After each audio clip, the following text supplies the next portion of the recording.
Hey, everybody.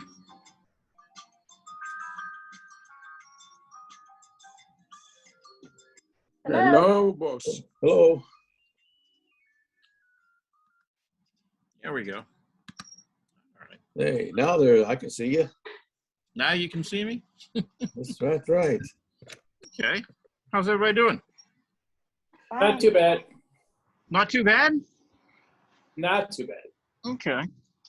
Well, I don't know how anybody could be doing badly today. I mean, Well, it's a beautiful day out, that's for sure. Well, I was just saying, I spent an hour and a half with iPad tech sports. That sort of squelched the morning. I'm sorry. You were breaking up while you were saying that. You spent it where? iPad tech support on the phone. Oh. Okay. My Apple iPad decided to do weird things. So Oh. That's after an hour and a half, they did manage to get it going. So I'm set. Okay. All right. Well, everybody else seems to be okay, but you seem to be breaking up a bit when you talk. So just to let you know. So it may be something with your connection. I have no idea. But anyway, I just want to say hi to everybody. Hi. Hello. Hi. Let's see who's here. Okay. I'm not here. That's a whole totally different discussion. We'll get into that in a minute. Okay. Hi, Rebecca, Ilan, Veronica, Bob, John, and Armando, who is kind of here, but not really. Okay. But anyway, yeah, good to see each and every one of you. Happy Tuesday. Let's see. Let me close a window or two here. So we got a few things to share today. And oddly enough, some of the people who I have stuff for are not here. Okay. But hopefully they'll show up a little bit later. So is there anything happening in the world we need to know about? Please don't go there. Well, I meant with any of you personally. So, yeah, I wasn't talking about, the bigger. Okay. All right. Hey, so I saw you today. You saw me today? I saw you driving on, I think it was Mount Vernon Highway. We were behind you. Is your car black? And do you have a tag that says something about art? Yeah, you have a Mercedes SUV, right? A very, very old one, yes. Okay, yeah, because I looked behind me and I said, it kind of looks like Rebecca, driving it. And I saw your tag and I said, hey, he's hurrying home to have lunch to get ready for our class. Yeah, actually, I was coming back from the Benson Center. I went over there this morning and put in a new load of ceramics. And we're down, we probably on Thursday, I'll probably be completely finished firing everything that was backlogged from, before we all took a break 2 years ago.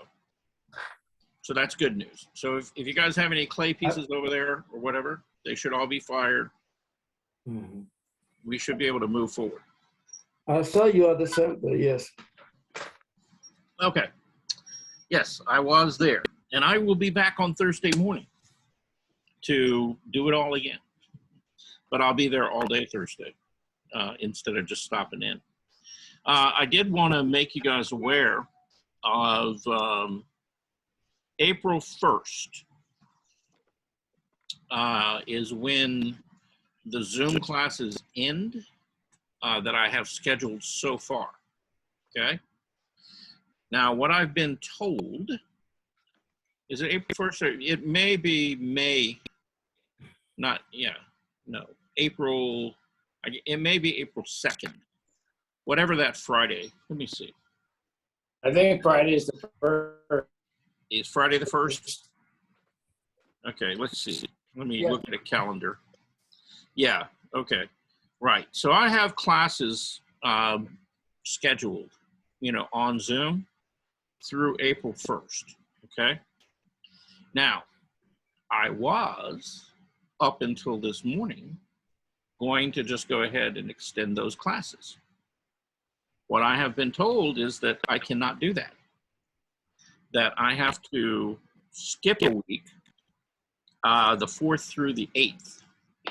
And there will be no Zoom classes during that week because for whatever reason, we're supposed to be cleaning up the center and prepping for new classes. Even though the quarter, well, the half of the quarter, the 6-week classes won't yet be over. So I don't know, but that's what I was told. But classes will pick up again starting the 11th on Zoom, okay? And this is in April? This is April? Yeah, April 11th, okay? Uh-huh. Okay.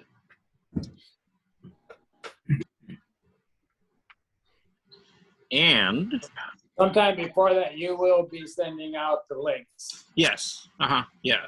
Actually, I have to do all of that this afternoon. I got to get all the links and everything, submit them to Sabrina so she can, post them.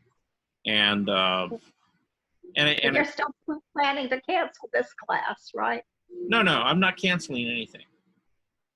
No, I thought you weren't going to have the Tuesday share anymore.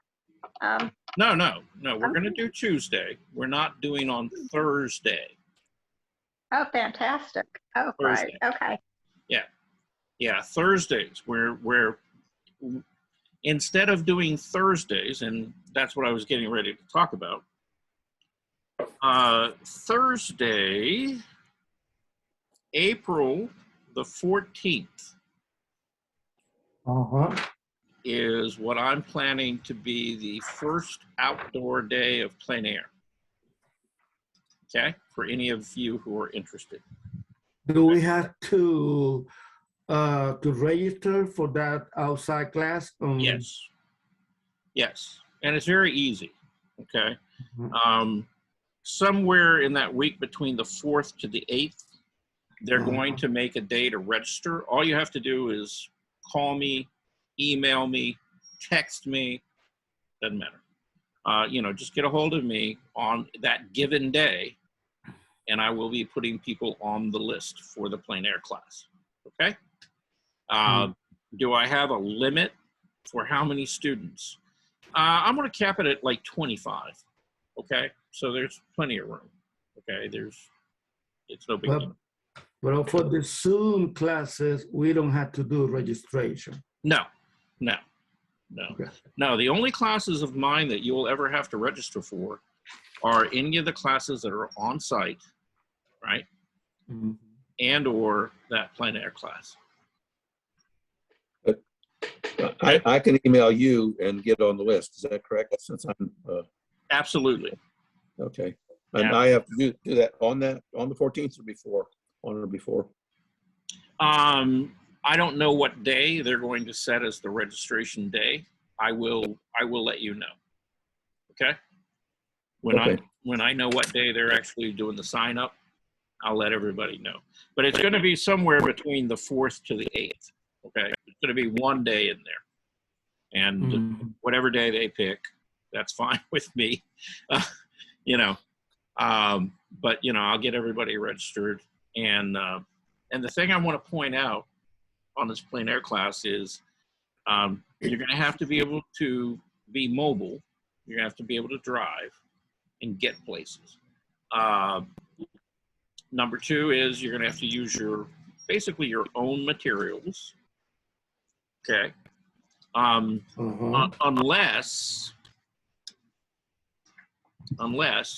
you want to use acrylic paint. And I'm going to bring acrylic paint with me. I will have it in the car, set up so that, you guys can, use acrylic paint. You'll have to bring palette paper or something to paint on. And for acrylic, actually one of the best things that you can use is an old paper plate. You know, just cheap, simple paper plate. The one that we use for patty? Yeah. Mm-hmm. Yeah. Why not on a canvas? Well, no, you paint on the canvas. I'm saying for the palette to put the paint on. I'm bringing the paint. I'm not bringing the thing for you to put the paint on. You'll have to do that. Okay. Good. All right. Okay. What day of the week will the class be? It will be on Thursdays. Thursdays? Yeah. Mm-hmm. Yeah. And So officially, the first one, pardon? How many hours? That's Thursday. Well, hang on one second. Yes, Ilan? it will be on the 7th, No, it will be starting the 14th. 14. I'm on vacation. Good for Okay. you. Yeah, you can be on vacation. That's fine. No, we are doing a family vacation. Yeah. Because it's the week of the Passover. Okay, but Ilan, here's the point. Yeah. You can miss that first class. You can miss the first 2 classes. It doesn't matter, okay? You can still register for the class if you want to.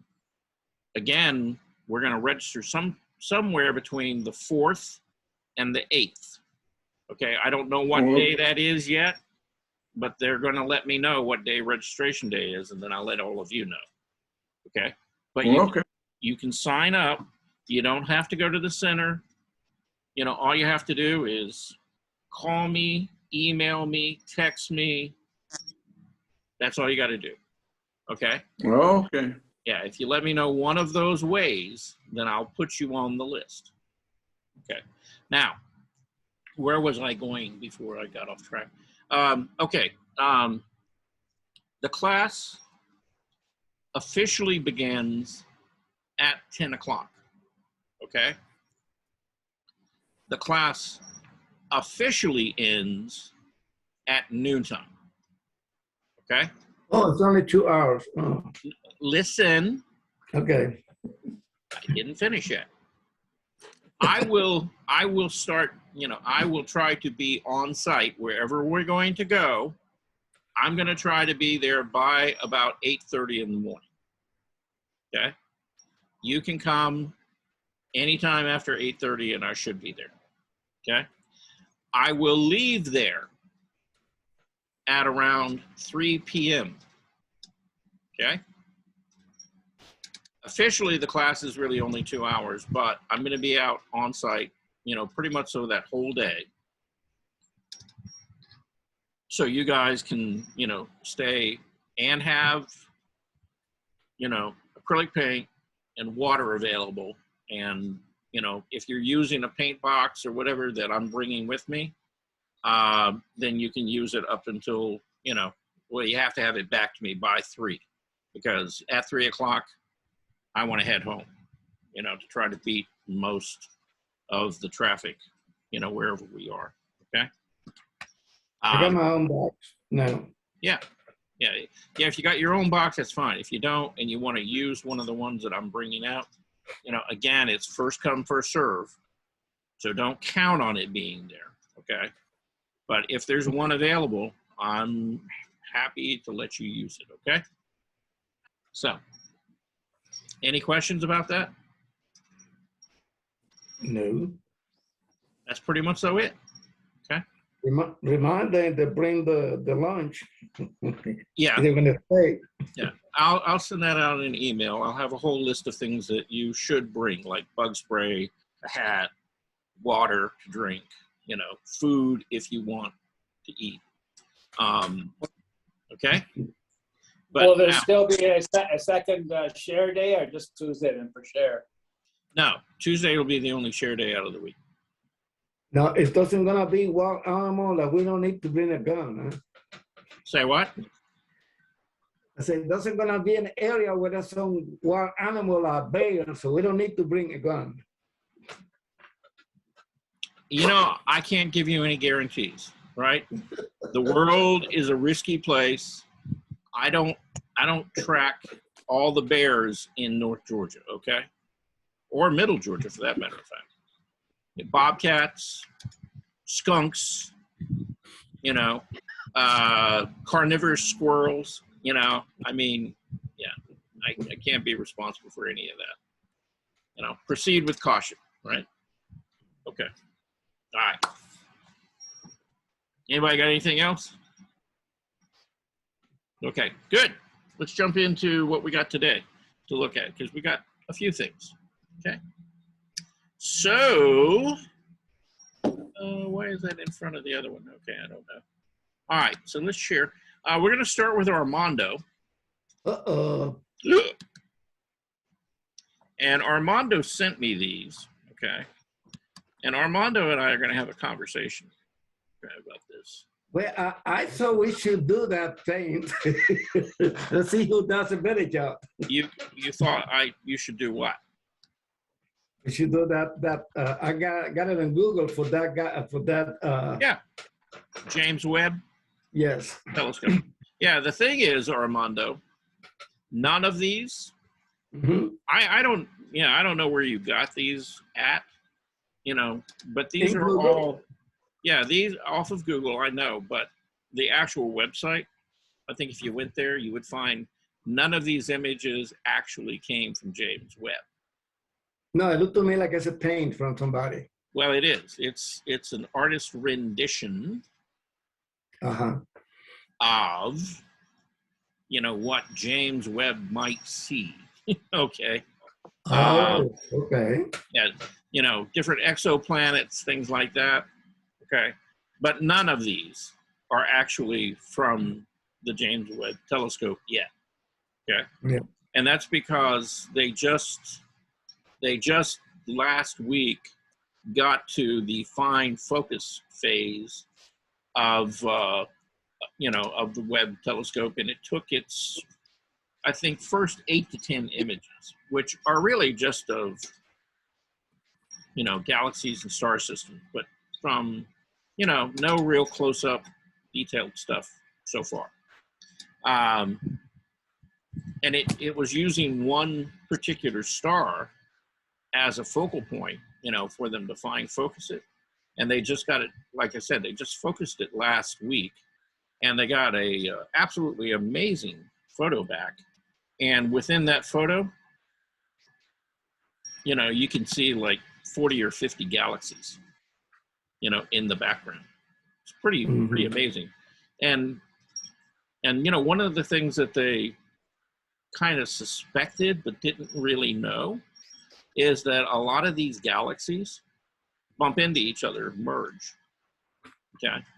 And in fact, you can see like 4 or 5 of them within that photo that are actually kind of coalescing into one larger galaxy. So I guess that's how galaxies grow. Okay. At any rate, so I just wanted to kind of cover that with you, Armando, right? So we can close that one. And now let's look at Armando's drawings. See, Armando, you're not off the hook yet. Oh. So here's a drawing by Armando. How do I get that to move up? Huh. Why is it down so low? Not quite sure what's going on there. Okay. There we go. All right. So this is that female torso that we all drew last Friday. And Armando, a couple of things. All right. Does the drawing look a little flat to you? Kind of. Yeah. What do you think that is? I need more shadows, more you know. Yes, more shadows and you know, parts lighter. They should be one part lighter than the other one. But okay. I forgot to ask you to send me the images, so I couldn't. Oh. Okay. Well, you know, you can always do that. Mm-hmm. So yeah, send me an email and I'll send them to you. Okay, be happy to. Okay, so here's why I think it's flat, Armando. Okay, one is and I don't know this for sure. Okay, I'm just speculating, right? Maybe incorrectly, but I'm kind of thinking that you drew the outside outline of this figure first, and then you started kind of filling in the shadows. Yes. And yeah, and the problem with that is that you have this outline, and though you've gone back in and you've kind of punched up certain areas, made them darker, you know, more definite, what you didn't see and what you did not include was any of these lines really that break inside the figure, other than right here, you know, at the buttocks, how it kind of moves inside. You saw these, okay? But how about here at the hip? So you needed to break that inside here. You needed to break this inside just a little bit, right? It doesn't have to come all the way across, but you know, just break that line, and that will tell you that this is sitting in front of this, which is actually sitting in front of this. See, so you could have broken the line twice there. And I'll point that out in some drawings coming up to you. But you have to think about more than just the outside shape of things. You're always looking for an opportunity to take that outside edge and bring it in and across the figure to begin to describe what we call the contour of the form, right? And you haven't done that here, okay? Now, you do have some value, you know, and you know, you've laid down some tones, right, or values, and that begins to hint at the fact that there's light and shadow and form on it, okay? But without the line work, sort of reinforcing that idea, it still looks kind of flat, okay?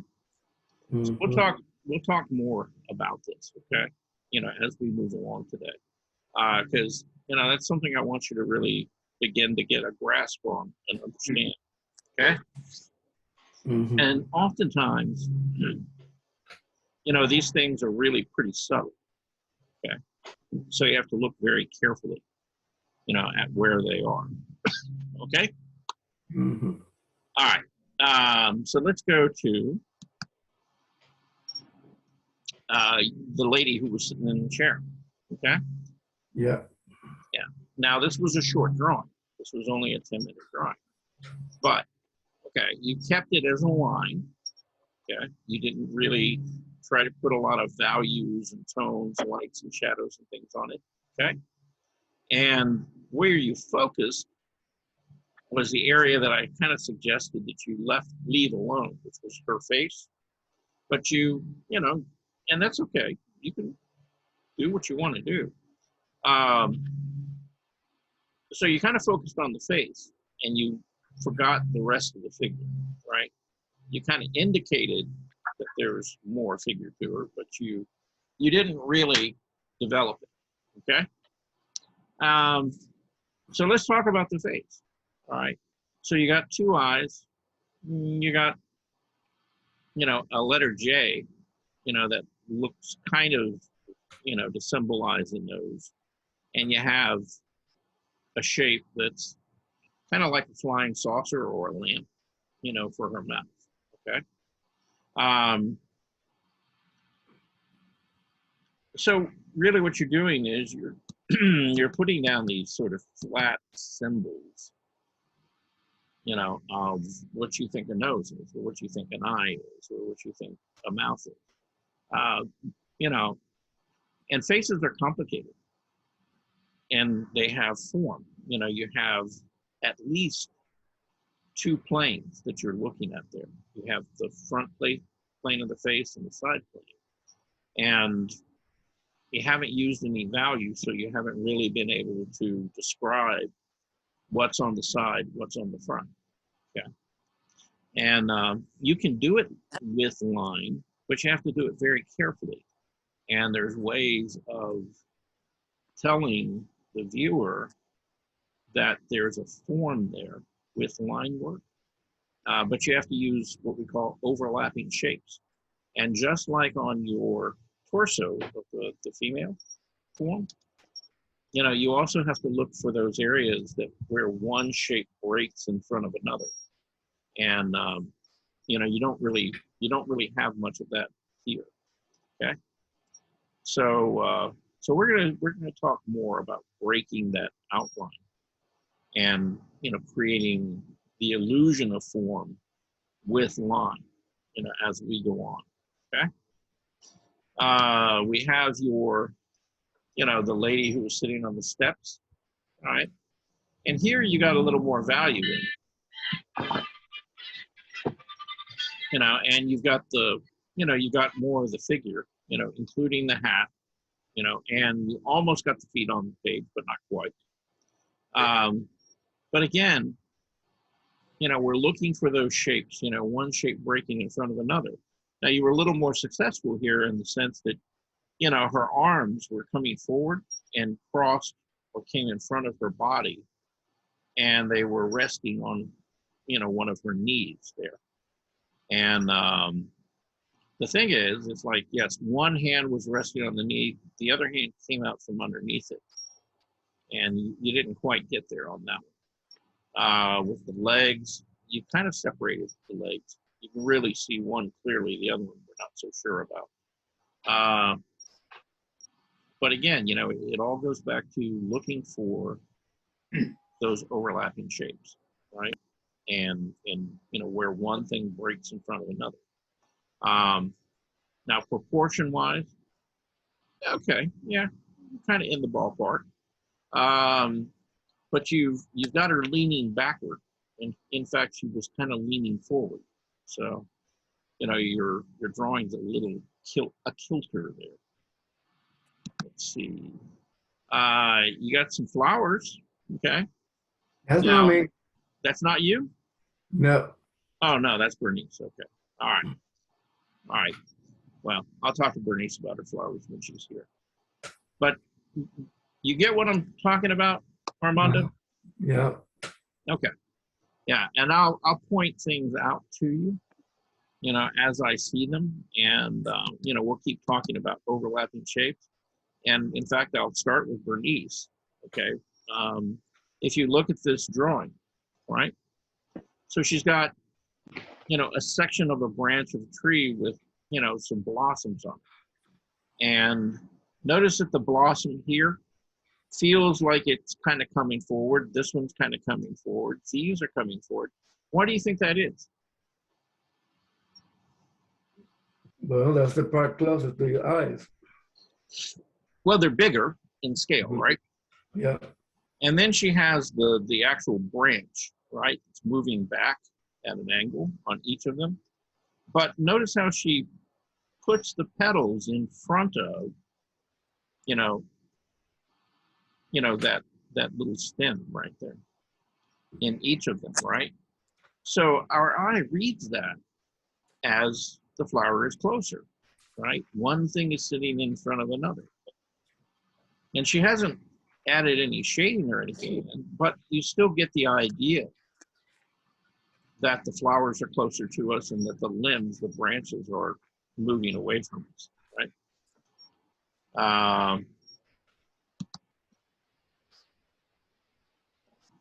Not quite so much here, okay? But again, you know, just with the overlapping of those shapes, or, you know, breaking inside, again, it helps push something forward, pull something back, okay? And I'll try to find more examples of that that are more clear for you to see. Bob sent this in. Now this is, did you say this was your niece or somebody? That was my wife. Oh, that's your wife. Okay. Mm-hmm. Yeah, she's out walking the dog. Okay. Right. Yeah.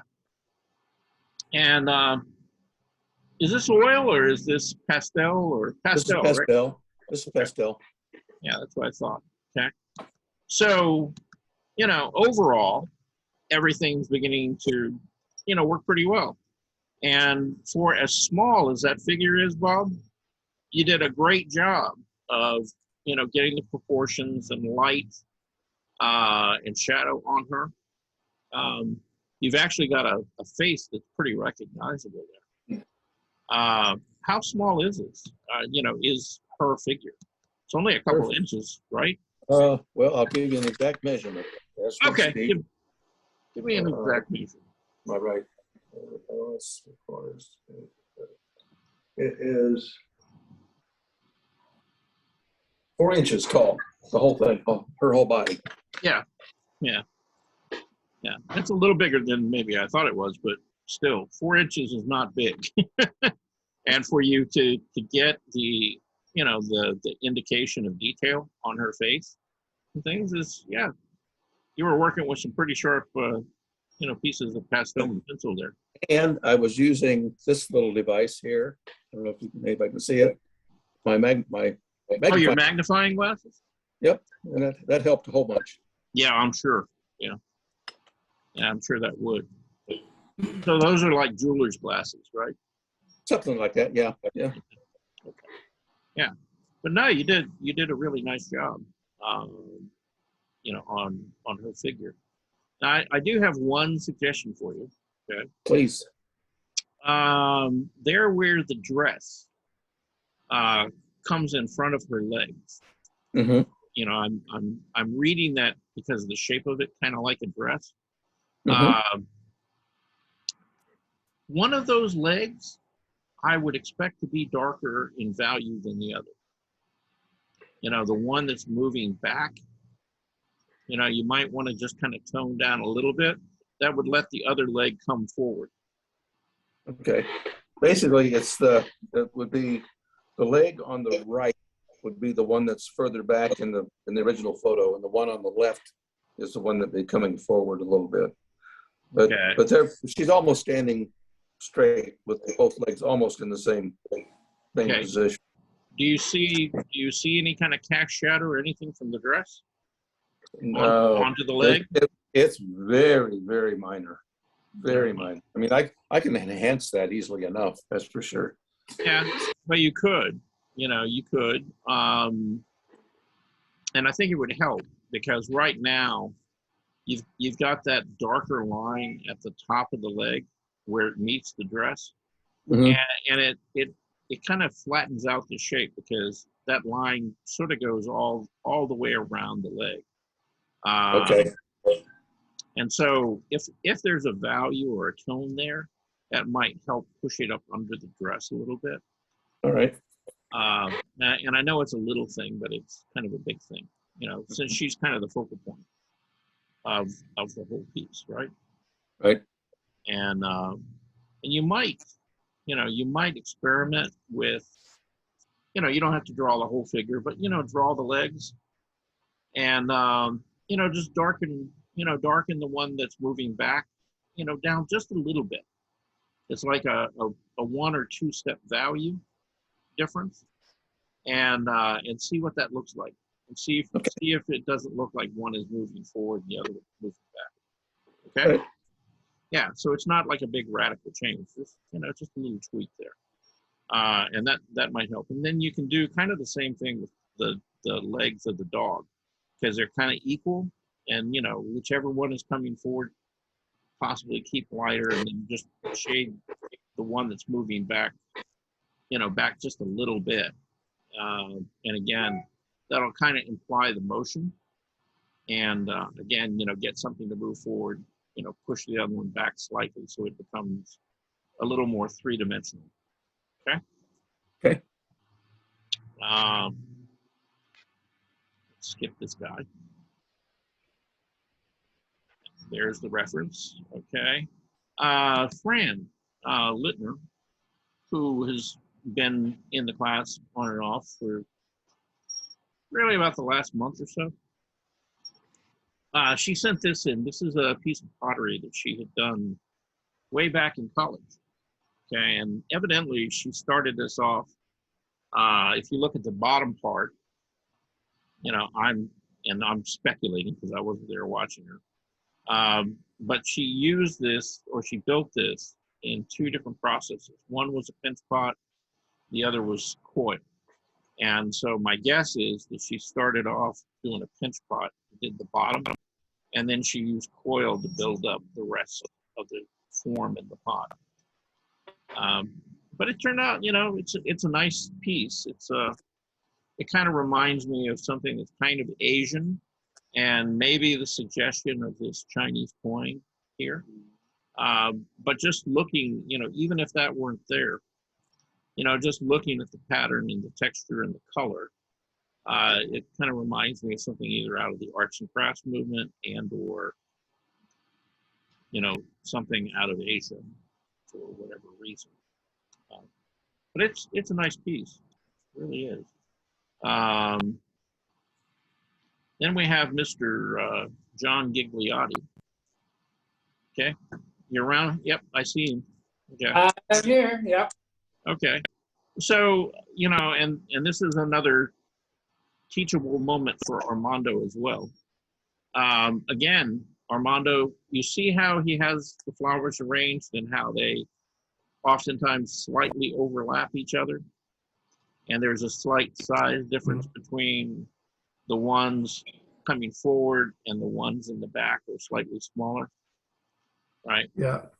And so, that helps with creating this illusion that, there's some depth there. It's not, they're not all equally close to us.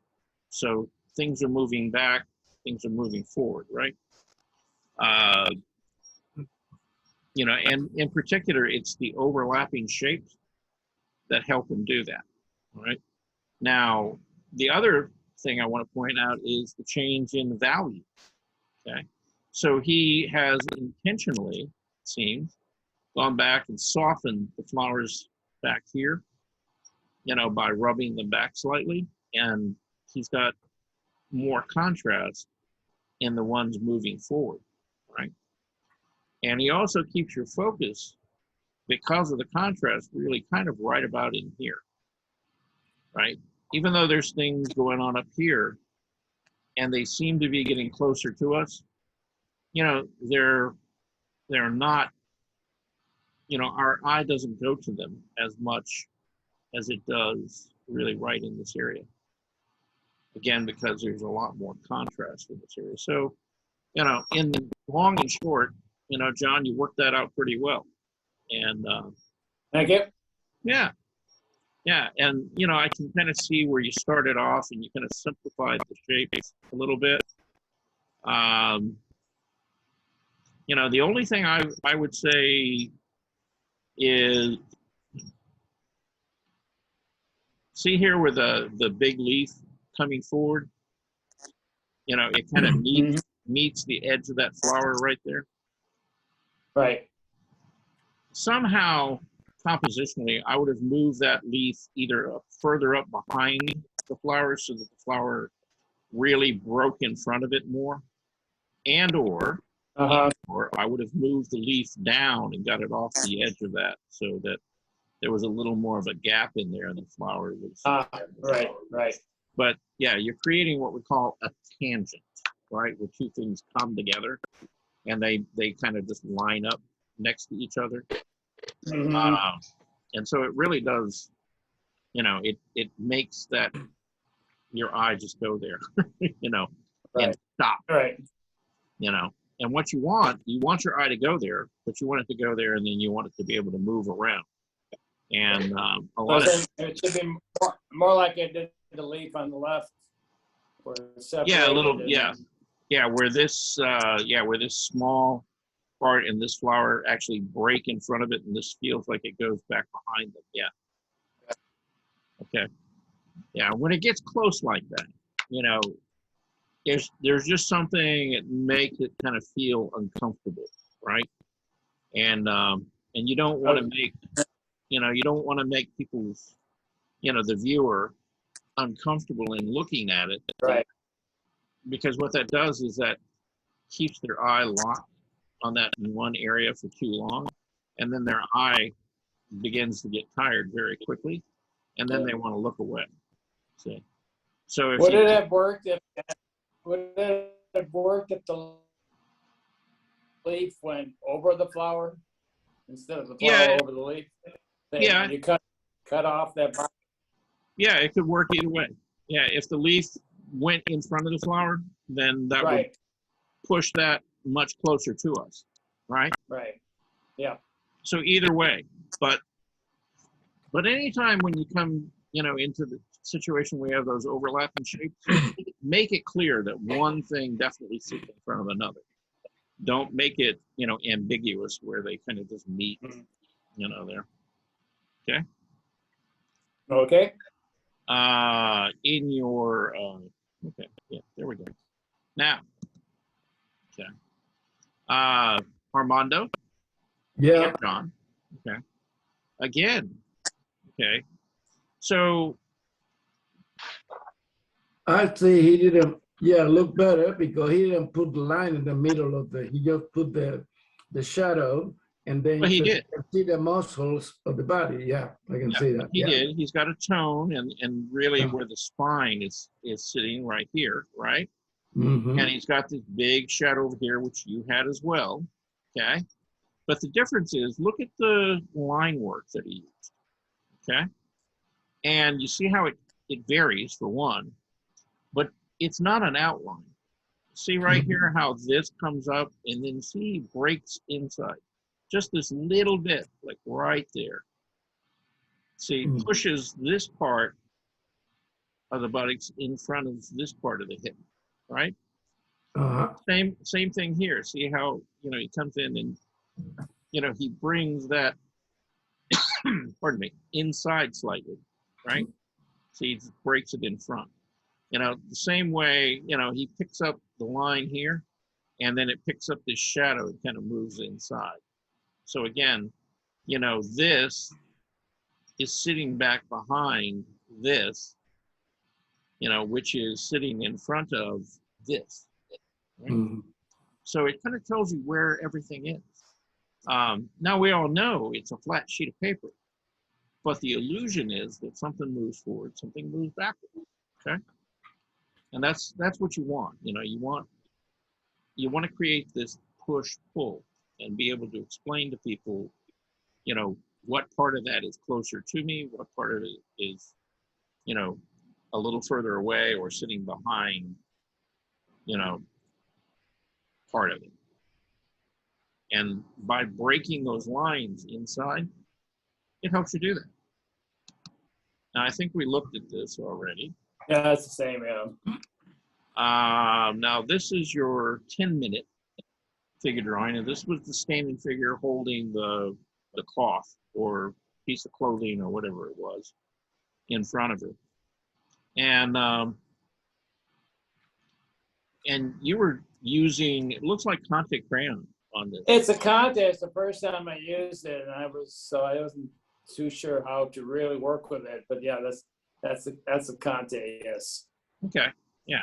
So the way to work with it is, you do your initial, rough sketch, and then you take a paper towel, you rub it back. Yeah, I did that. Yeah, and you go back. Yeah, and it looks like you kind of softened it some. Right. The thing is, as you're using that Conte crayon, you want to try to vary the line, just like you would vary the line with the graphite pencil. Okay. Okay. Right. And be particularly aware of where the light is coming from, and don't do this. Where you have a line that's equal, on both sides of one of the limbs or the torso. Yep. Yeah, because where you really kind of needed this heavier outline was really on the front of the figure, which was more in shadow. And then the line needed to be lighter, and kind of come in and out a little bit, because the light was coming from behind her. Okay. Mm-hmm. And so It was different working with the Conte than it was the graphite pencil. Yeah, it is. Yeah, it takes a little bit of time to get used to it and the pressure. Yeah. You know, it's a much softer material, so it doesn't really take a lot of pressure Right. to get pretty dark pretty fast with it. Okay. Right. So yeah, and it's a good thing for you to work with, because what it will do is it will force you to, you know, be a little more aware of the pressure that you're making. You know, Mhm. as you make a line, or you know, put down a tone. Now, Right. the beauty of Conte is the fact that it is so soft, and the fact that you can use a point, right, to draw these fine lines, or a corner. But you can also take that stick of Conte, lay it down on the side, and you can get this broad, Mhm. you know. Right. And oftentimes when I do a drawing in Conte, what I'll do is I'll start off with the Conte on its side, and I'll put in like the darker areas, almost like I'm painting, right? And then I'll Right. come back in and I'll put the line work in on top of that. See? And I find that, you know, to be a pretty effective way of working, because, you know, I'm establishing, you know, at the very beginning, the big dark shapes, and then, you know, with the line work, I can come back and, you know, put the edge, if there is an edge, of whatever the light shapes are. Now I've got, these were 2 sticks that actually came with the graphite pencil I ordered. And one stick is hard and the other one is soft. So there is a harder Conte as well as the soft one. Really? And that one, the hard one, I found difficult, really difficult to even work with. Yeah. Well, it may be, you know, a lot of times you just got to draw with it for a minute and kind of break that outside Yeah. film or whatever is on the outside of it. I saw that. Yeah. Yeah. And then it gets pretty soft, you know, once you kind of through that. You know, if it's real resistant, you can either use some rougher paper to draw on, or take a scrap sheet and just draw for a little bit till you begin to get some good marks and lines. The same thing with the side. The other thing you can do is take a little piece of sandpaper, right? And then just very lightly, and I mean very lightly, go over the outside. Right. You know, like, you know, yeah, just rough it up a little. Yeah, just rough it up a little bit, and then, you know, lay it down inside and see if you can't get it to lay down a good tone for you. But a lot of times it's just, you know, because the stick is new, you got to kind of strip off that film. Yes. You know, on the outside of it. Because they get a little bit waxy or oily on the outside sometimes. So, but easy to fix usually. So here's your, here's, you know, the lady who was sitting there with the hat. And okay, so you know, you got the idea of the hat. You got some indication of a face, but you know, you don't really have a lot of structure in there. You know, you've got just a basic shape, and then you've got some rough indications of, you know, where the eye sockets might be, the nose, and the mouth. Okay, so again, you know, and I know you're just beginning to use that material, and it takes a little bit of time to get used to, but, you know, working with more of it like on the side, and then using like a corner for making those finer lines, you know, try that and see if that doesn't work better for you, okay? Yep. And you get a little more control out of it. Now this is a graphite drawing. This is a graphite. Right. Yeah. And so you see, you have a lot more control with that medium right now, because you're used to it. Yeah, and that's fine. You know, you'll get used to the other as well. And you can actually do some really beautiful drawings with Conte. And in many ways, it's a lot more forgiving than graphite as well. But okay, so, you know, proportion, shape, you've got that feeling of her figure sort of leaning a little bit, which she was. And for the most part, you know, you've got, you know, pretty good representation. And Bob? Sure. Take a look at the kneecaps here. Okay? Uh-huh. And Yes. see how he's just shaded that back just a little bit, and Yep. how that pushes that back and lets that, you know, the foreleg here come forward. Right. They do look like knees. Yeah, but you know, just that little bit of tone difference, you know, will again, you know, make it more, you know, three-dimensional. You know, something will move back, something will move forward. Okay. Mhm.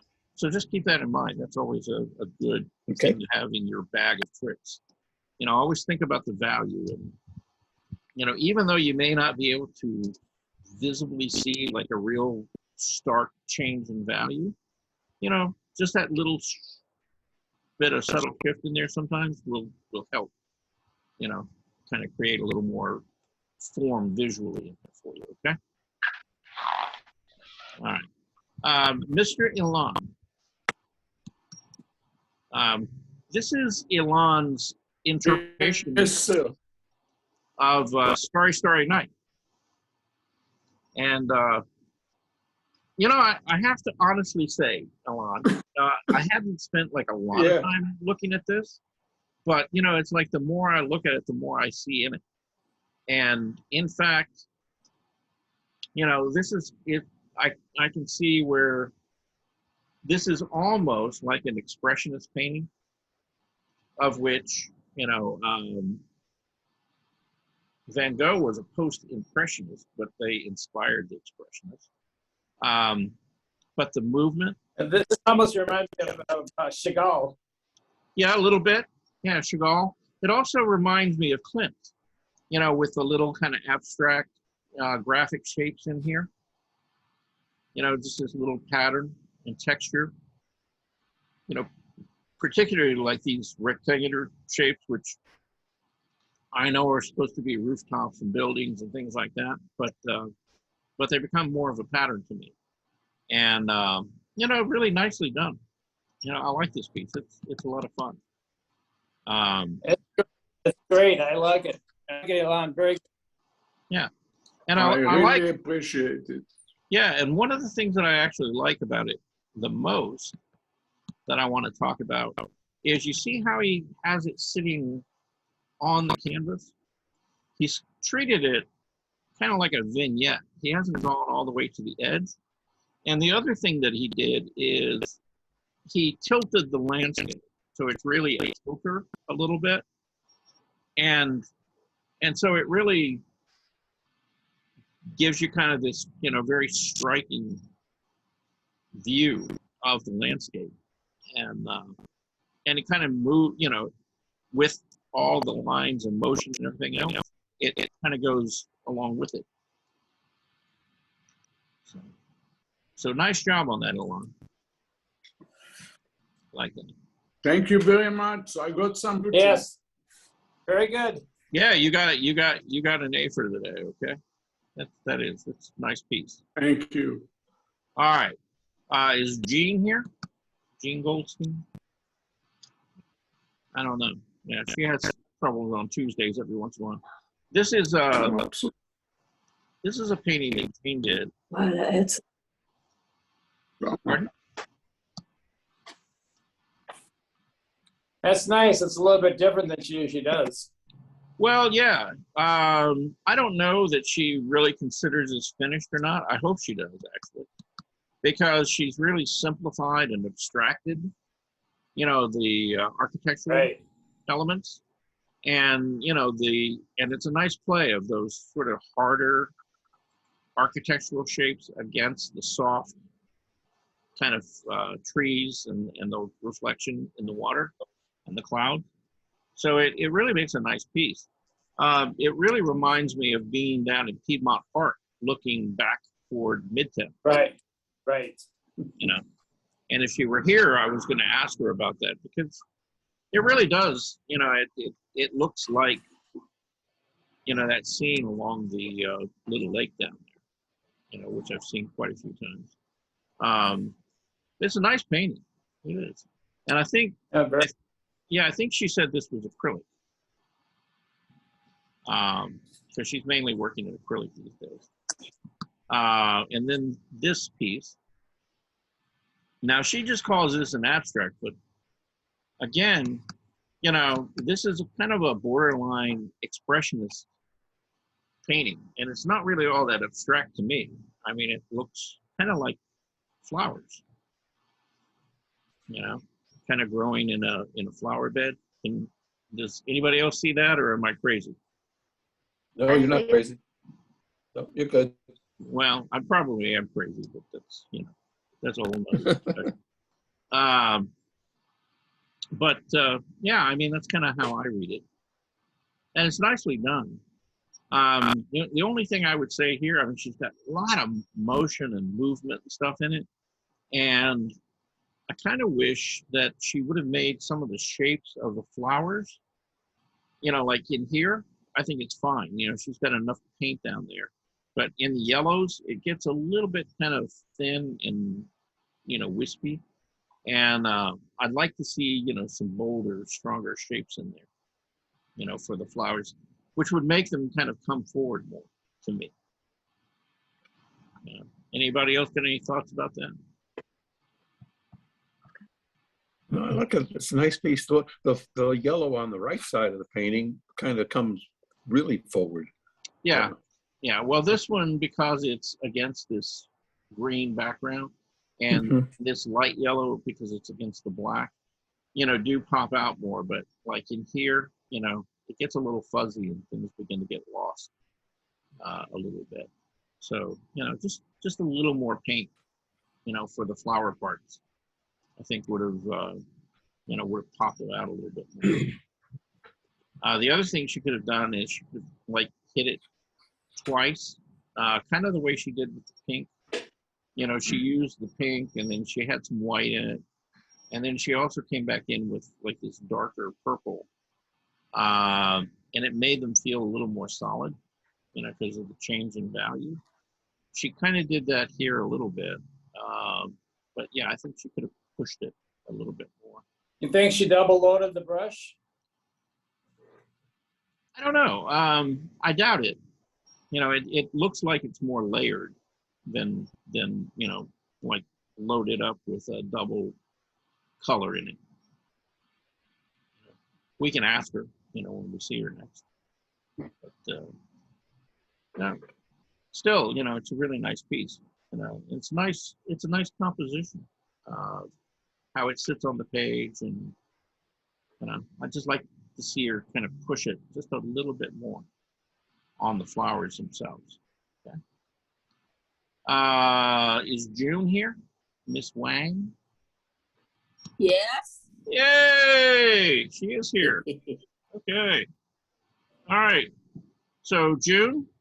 Yeah. You did good. Thank you. That's a nice rendition of that female torso. Okay. Now we had something kind of working against. Sorry about that. Hello. We had something kind of working against us, you know, on that female figure, where the light was and where the shadow was being cast. Seemed like the darkest darks were back here, you know, along the arm and back here where the torso was bent, right?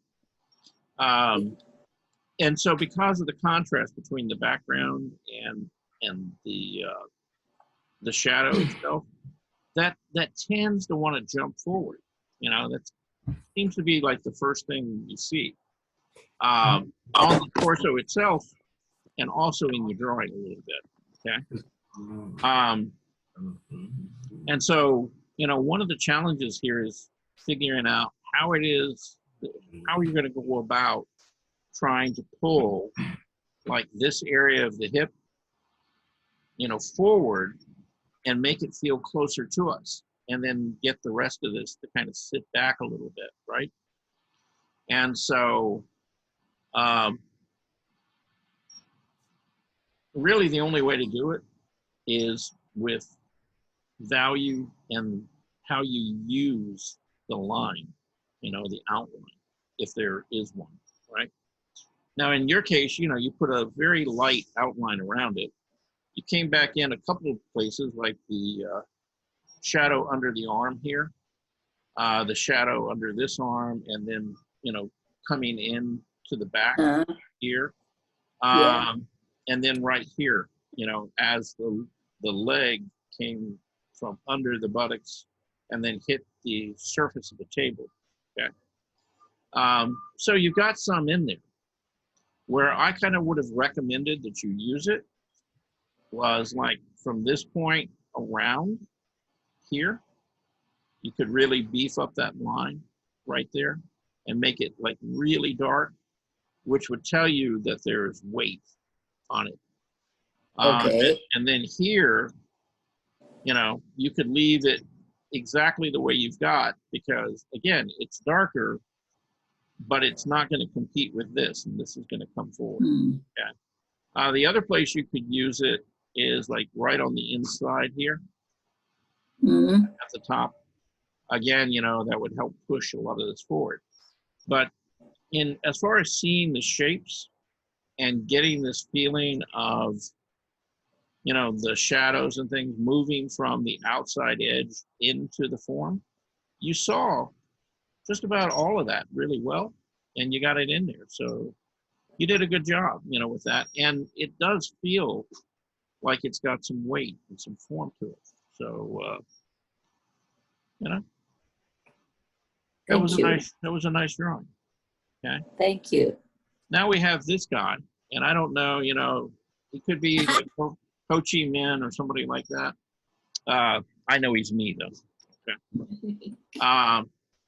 But, you know, I've had a lot of people draw me over the years, and, you know, you got a little of me in there, you know, you got my hat, my glasses there.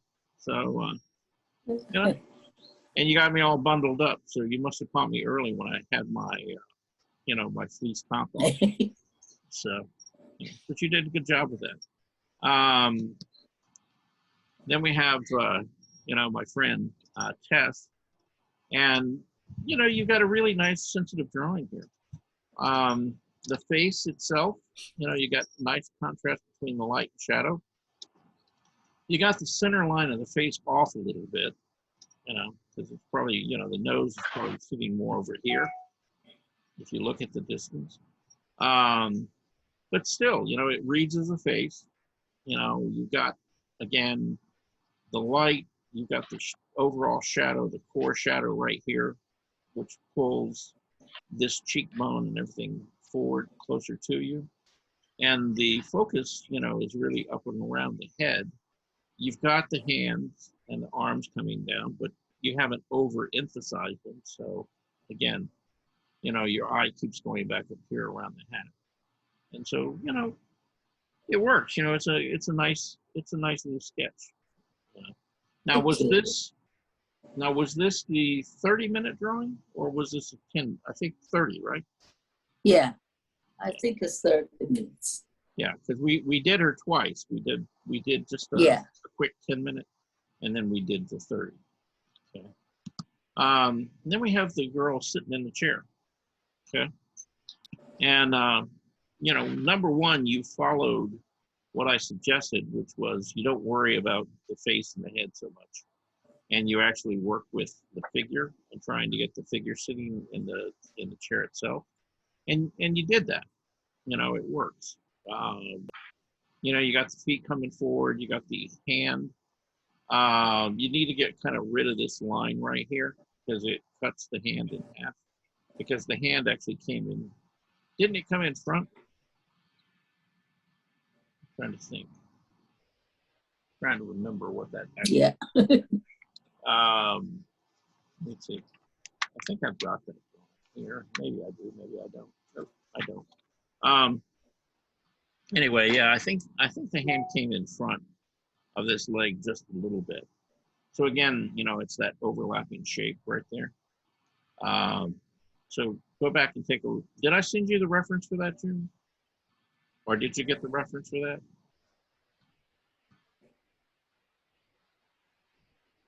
Hello, June. What do you say?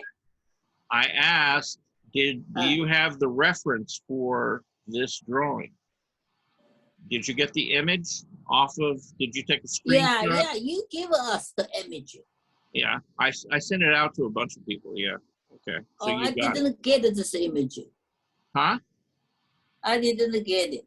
You didn't get it? Later, I got it and I got image, yeah. Okay. I don't have the image by myself right now. You don't have it. Do I need to send it to you? Yeah, Okay. thank you. All right. Yeah, let me send it to you because, well, we'll take a look at it. In fact, Okay. here, we can, because I have it here in the mix. Let's see, where was that? Ah, This one, yeah, this one, that yeah. one. Yeah, so it doesn't really come in front of the other leg. Okay. Yes, yeah. But it does sit on top, and you got to kind of get that clearly right there. And then there was kind of a gap that you didn't really have in there. Okay, so the idea is let's see, let's go back to where we were. All right, yeah, right here. Yeah, we want to get this hand feeling like it sits on top of this leg here, which it does up until this point, and then it kind of cuts it off, but it seems like the fingers and things should come across here. And there should be a gap in between the two legs there. Got it, okay. yeah. But, look at that more carefully. I know it's a 10-minute drawing, Now here, you tried to put in some of the shadow, the pattern on her back, and you didn't have Looks like leaves, right? Yeah, or tattoos. Yeah, kind of reminds me of tattoos at this point. Okay, so that's why I said leave them out. Just put in the light and the shadow, like the big, like the back would have been lit, the front would have been in shadow. Because you didn't have enough time to really describe that pattern being cast across her figure. Now, if we did that as a 30-minute or 40-minute or an hour-long drawing, then you could have used that, pretty nicely to, again, tell people about what the light was doing as it was coming. Yeah. Yeah. Okay. Then we have Tess again. And so this one would have been the 10-minute drawing, I think. And again, you've got the angle of her figure. You got the general proportions, pretty well.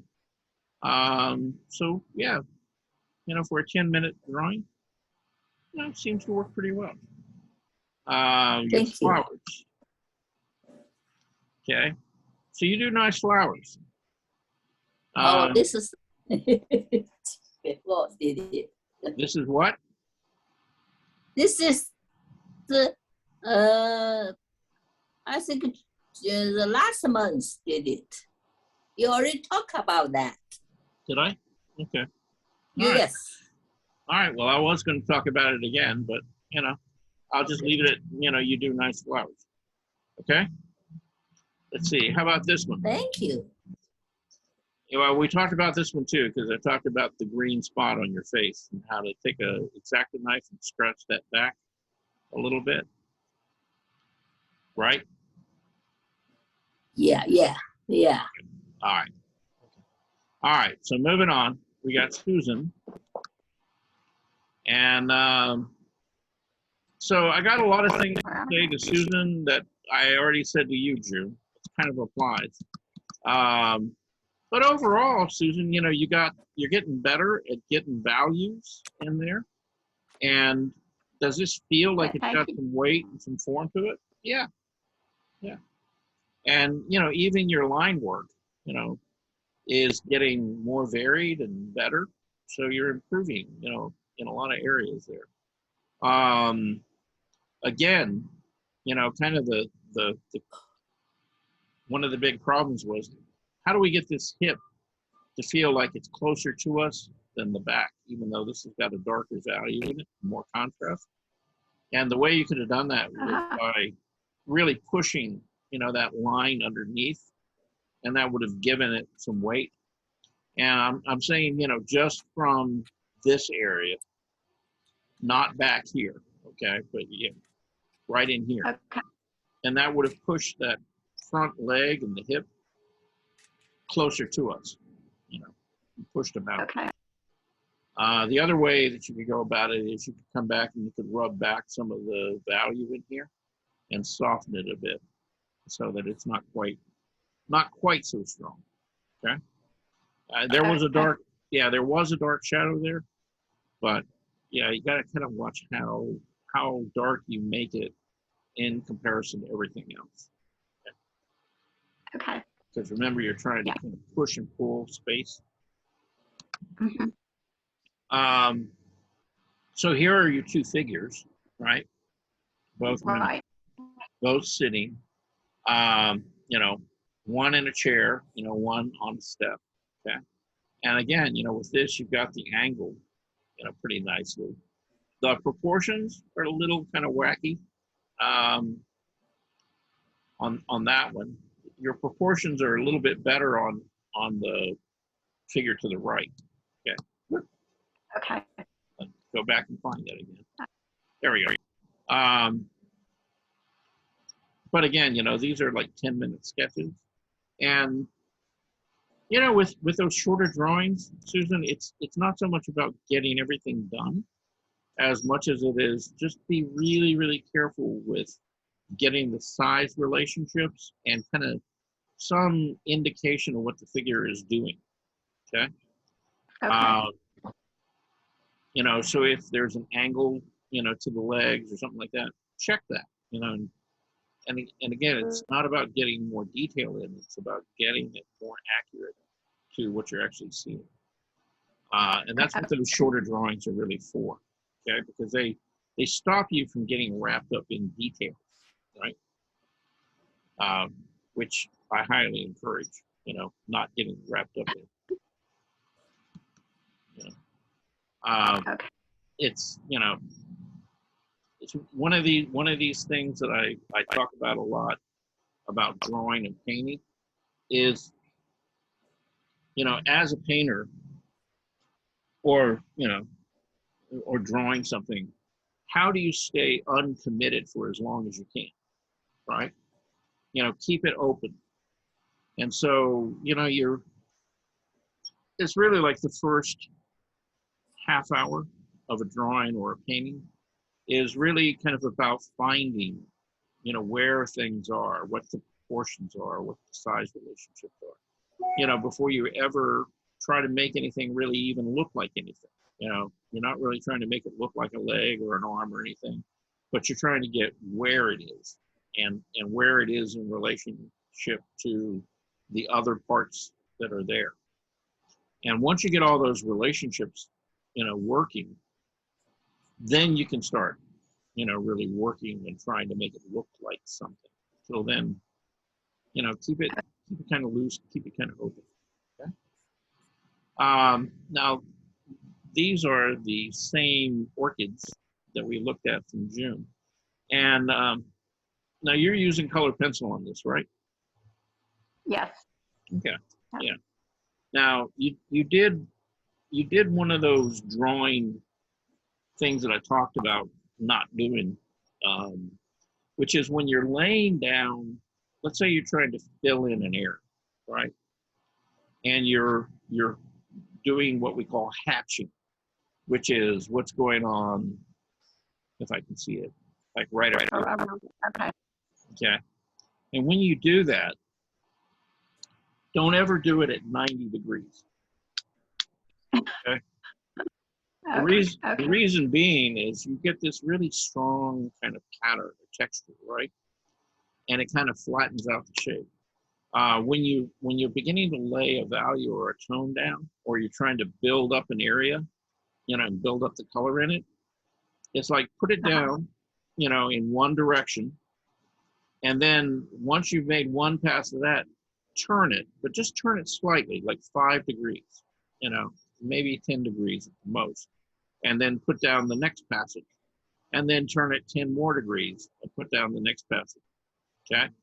And if you'll do that, you'll find that you'll make those backgrounds and things more even and less scratchy looking, right?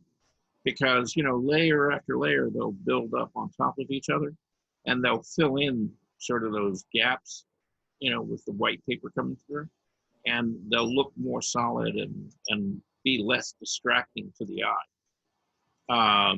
The reason I'm talking about that is that when I look at your drawing, okay, what I see first is I see the background. I really don't see the yellow flowers first, right?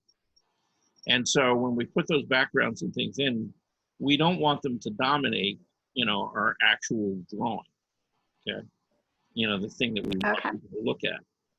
So that's the first thing, okay? Second thing, and again, I know you're working with colored pencil, so I guess if I were going to do that drawing, knowing that I was going to put a darker background behind it, I would have kind of filled in my flowers, my whole flower shape, with an overall yellow passage, and then made that yellow darker or lighter in various places, wherever I saw deeper shadows and things.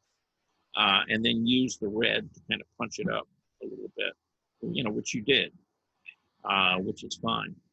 But, trying to make those shapes a little more solid so that they stood away from the background probably would have helped, pull them forward a little bit more. Okay? Okay. So, anyway, that's kind of my 2 cents worth. How are we doing time-wise? It is, wow, we've got plenty of time.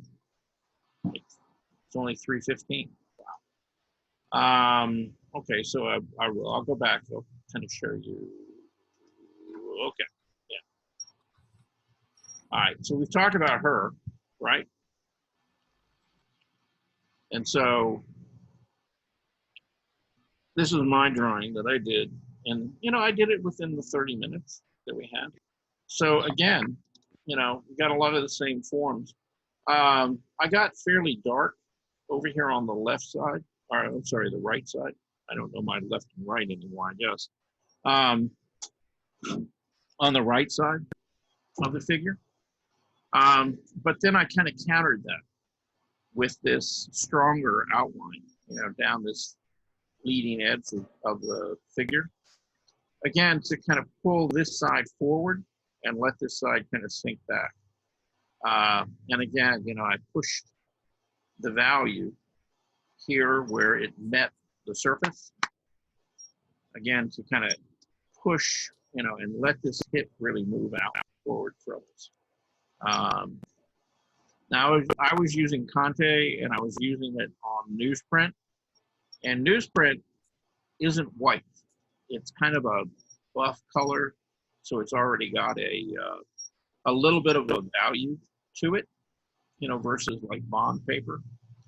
And so using a white piece of chalk with that, I was able to kind of punch up the highlights, on the form a little bit. And, it worked out. These were my 2 like 10-minute studies of those figures. And again, I didn't try to get a lot of detail. I just tried to get it, in place. Let's see, we got somebody over here. We got a chat. Hey, Charles, did my picture come through? Rebecca. No, Rebecca, it did not come through. To answer your question. I didn't get anything from you, today. Are you there? Rebecca? Yes, I sent them on Friday. I sent them almost immediately after class. So I guess they're in La La Land. Okay, I'll go back and look again. But no, I didn't see anything that I remember. Okay. Of course, it was Friday. So that means I could have looked at it and like totally forgotten about it. It's been kind of a few days. All right. But I'll go back after class and look again. and see if I can find them. Okay, and I'll send them again too. Okay. All right. Thank you. Thank you. Yeah. Now I didn't, we worked on her. We went back and did a 30-minute drawing, and I don't have that in here yet because I got busy and ran off and did other things. This was my 10-minute drawing of the girl sitting in the chair. And again, I didn't try to get a lot of detail and stuff in there. I just tried to get the angle and sort of the feel of her kind of sitting in that chair. Let's see what else I've got. You guys have seen the flowers, you've seen that. Okay. I'll share this with you. I was talking to my daughter. She now lives in Washington, D.C. And this is her boyfriend, Floyd, who looks a little askew because evidently I didn't have my phone lined up quite right. But I was talking to her about proportions of the face. And, she was trying to draw Floyd. And the thing is, in her drawing, she had the proportions way off. She had him kind of really long in that center part of his face, which he's not. In looking at the reference that she sent me, it's like the longest part of his face is really the bottom section from the nose to the jaw, and then from the brow ridge to the hairline. And those are about equal. And then you take, two of those side by side, and you've got the width of his face. The center section tends to be shorter, it's about 4/5 of what, one of these are. And so, the center section of his face is a little more compact. But I sent this to her, because we were talking about, trying to get the proportions right, in pieces to work it out for him. And this is just done in Prismacolor. It's probably about 25, 30 minutes. And I just, sketched it out, so she'd have something to look at reference-wise. But that kind of looks like Floyd. So, and I did some painting and stuff over the weekend, but I didn't finish anything. I didn't clean anything up.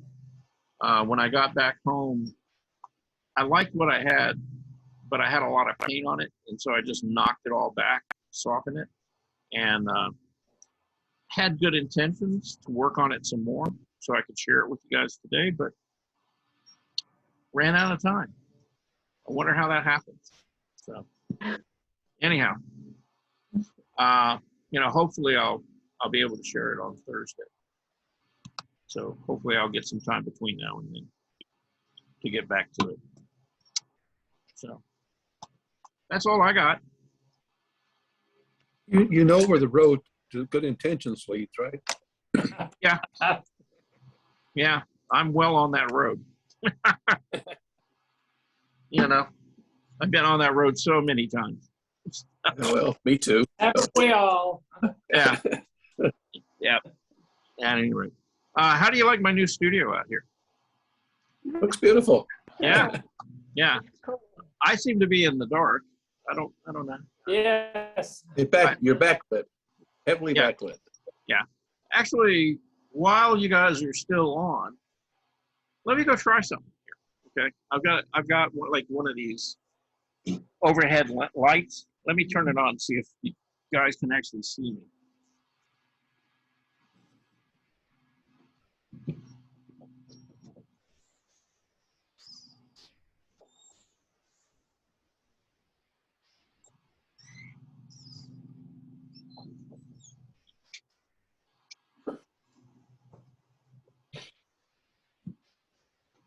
Aha. Well, it looks like not quite. I'm going to say something right here, Charles, because when I went outside on my porch to take the pictures this morning, yeah, the backgrounds were all black. So I had to come into the house to take the pictures to send to you. Huh. I don't, and I mean, it's like you're the same as Yeah, those backlit. pictures were. Uh-huh. That's, Yeah. Well, that's because I have all the light coming from behind me, but I just turned on the overhead light. Which when is you like stood up, we saw you better. Yeah, But because when you stood up, yeah, because my face. Yeah, when I stand up, you can't actually see me a little bit better because I'm getting a little more light from that lamp. Yeah. You didn't happen to backlight your drawings, did you? what? You didn't happen to backlight your drawings, did you? I put a light on back there, but it just it didn't. The whole paper was black on the pictures. Huh. So the whole page. So I brought them in the house, and I found the place. I took them in the house where they came out a little bit better. Okay. But it was just crazy. That's never happened to me before. Huh. You didn't have your thumb over the camera lens, did you? No. No, I kept looking to see. And I know that sounds funny, but Okay. the thing is, I've actually taken pictures where that happened, where I had my finger over the lens, and that's what you get. It's like I mean, I saw the surrounding. I saw like the wall. The wall was okay, but the actual page of the picture wasn't. Was so, black. Wow. Yeah. Okay, that's. I mean, I can send those. Yeah. See what happens. But, yeah, that's a little odd, but okay. Huh. All right. Anything's possible, right? Anything. All right. Yes, it was crazy. Yeah. Okay. Well, like I said, June, I will try to, right after class. Yes. Yeah, right after class, I'll try to send you an email with those images. Okay. Is there anybody else? Thank you. Is there anybody else that needs them? Yes. No. No. Okay. All right. That's it. Pardon? Nope. Nope. Okay. All right. So I'll just send them to June. Yeah, thank you. Other than that, tomorrow is Wednesday. I'll see you guys at 10 a.m. in the morning. We're going to be talking about, pushing some paint around. And, both, I've got a video, and I'm thinking about sharing it with you guys. Armando had brought up an artist. I'm trying to remember the name. A Dutch painter, contemporary to Vermeer. So I wanted to look at some of his work, and there's a video. It's kind of a long lecture, okay? Not a lot of images. It's this woman who has studied this particular artist, and she has lots of information about him. But it's just kind of like they're standing up there at a podium talking for, over an hour, and a few images, in between. And I'm trying to avoid that because I don't care how much coffee you have. I don't think that will keep people interested or awake. So I'm looking for alternatives. Okay. But that's out there lurking, but I'm going to try not to do that tomorrow. Okay. That's kind of, like I said, that's about all I got. Anybody got anything we need to talk about before we go away? No? Okay. All right. Then I'm going to say, have a good afternoon. Okay. Thank you. It's officially margarita time. Right. Go Take get in the care. sun. Right. Have a good day. Yeah, work on your vitamin D. Bye. Yep. Bye. All right. Bye-bye. Bye, everybody. Bye-bye. Bye.